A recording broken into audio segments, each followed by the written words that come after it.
The time is almost here, where stakes are high. Either you win or go home, where the end goal is winning the Super Bowl. But the playoff teams' matchups are not set yet. So let's take a look at how things could shape out in the NFC, starting with your Dallas Cowboys. If the Cowboys win this Sunday against the Washington Commanders, then they will be the number 2 seed in the NFC and will have the home field advantage for at least the first 2 rounds with a victory. Home field may be crucial for the Cowboys because they have been dominant with a perfect record of 8-0 at AT&T Stadium. We talked about it all week. The playoffs are starting this week for us. It's a must-win for us.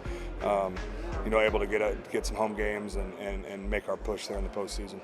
If they lose on Sunday and the Philadelphia Eagles win against the New York Giants, then the Eagles will take the number 2 seed and the Cowboys will then drop to the 5th seed. The 5th seed will not have home field advantage and will face the winner of the NFC South.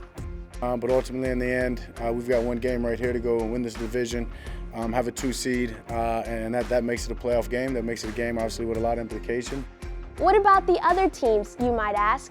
Assuming the Cowboys win on Sunday and get the number 2 seed, then they can face multiple teams as the 7th seed in the wild card round.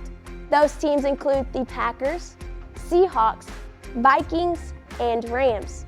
The most likely matchup appears to be the Los Angeles Rams. LA has already secured a playoff spot, but would be nearly locked into the 7th seed with a loss to the 49ers this week. One scenario that could affect this involves the Green Bay Packers. They would clinch a playoff berth with a win against the Bears. But if they were to fall, Seattle would become the 7th seed with a win over the Cardinals. If the Rams happen to beat the 49ers, then Green Bay would be Dallas's opponent. The only other possible opponent would be the Minnesota Vikings. However, they need some help. Minnesota would need a win against Detroit, a Green Bay loss, a Seattle loss, and either a New Orleans or Tampa Bay loss. Luckily for Dallas, while they may not know their opponent, they know one thing: win on Sunday, and the playoff road gets much easier to conquer. For Dallas Cowboys Media, I'm Lidiana Reyes.